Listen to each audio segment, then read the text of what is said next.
You already know where money came from. Everybody does. Once upon a time, people bartered my grain for your goat, but that was clumsy because I had to want exactly what you were selling.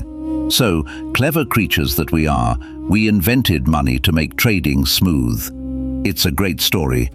There's just one problem. It never happened. Go looking for that world of pure barter, and no historian, no anthropologist has ever actually found one. Not a single society that ran on swapping and then grew money out of it. What they find at the very bottom of the record is something else entirely, not barter. Debt. The oldest accounts in Sumer aren't poems or prayers, they're lists of who owes whom. And the first money on earth was not a coin.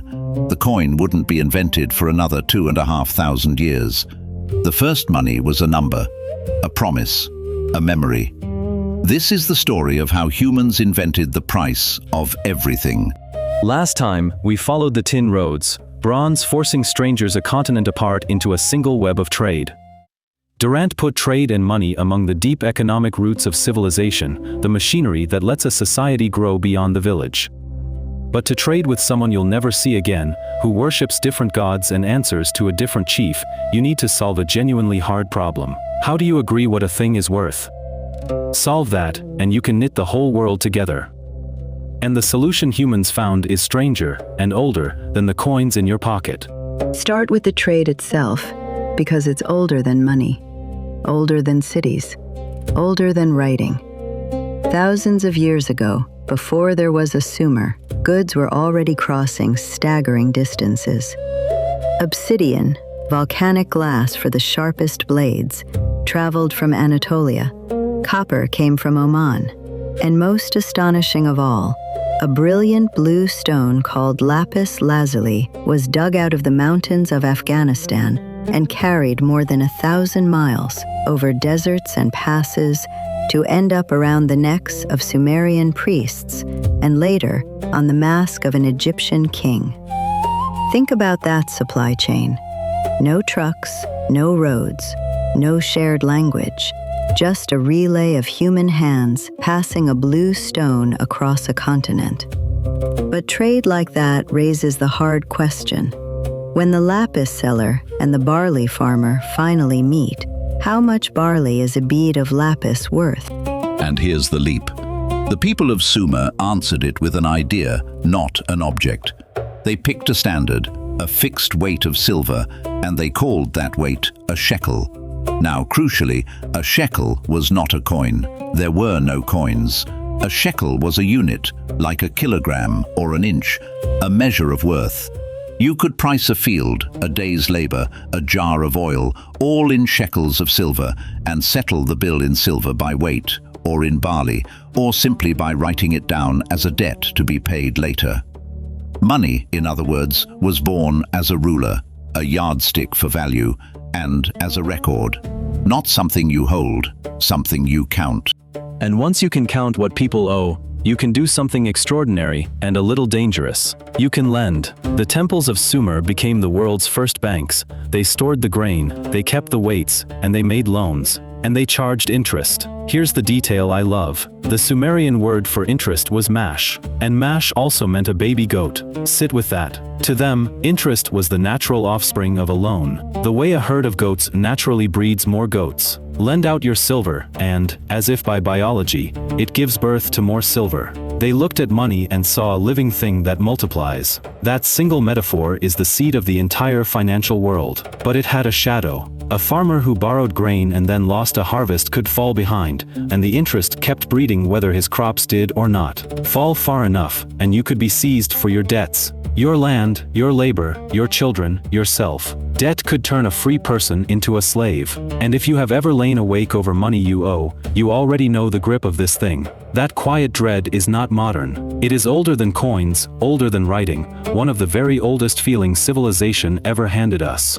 And it got so destructive that Mesopotamian kings, every so often, did something that sounds impossible today. They canceled the debts. A clean slate. They wiped the ledgers, freed the bondservants, and reset society. because a kingdom drowning in debt is a kingdom about to collapse. So which is money, the hero or the villain? The tool that lets strangers cooperate across a continent, or the chain that dragged the poor into bondage? The honest answer is both, from the very beginning. And notice what's still missing from this whole story: the coin. For thousands of years, humanity ran trade, credit, prices, interest, debt, and banking, the entire apparatus of money, with no coins at all. The coin comes almost at the end of our story, not the beginning.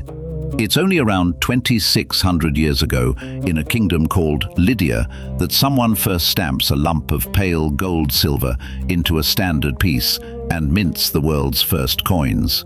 And yes, coins were a brilliant convenience, but they didn't invent money.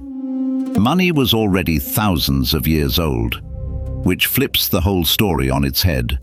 We tend to imagine money as a physical thing, cold, hard cash, that later got turned into abstract numbers and credit and debt.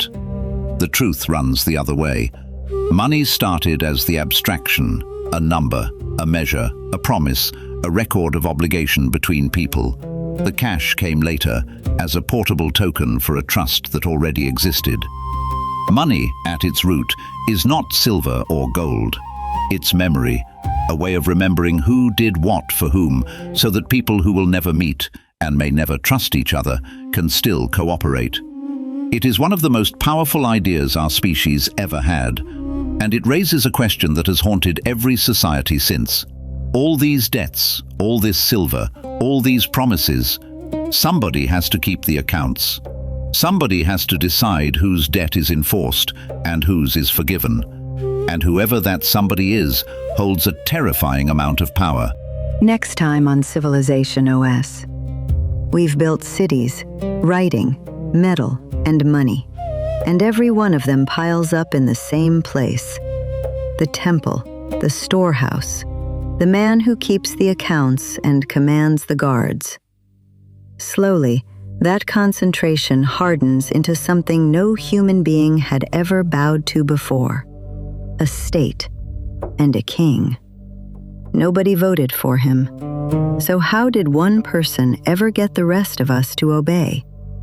The origin of the state, the first kings, and the oldest question in politics: why do we let ourselves be ruled?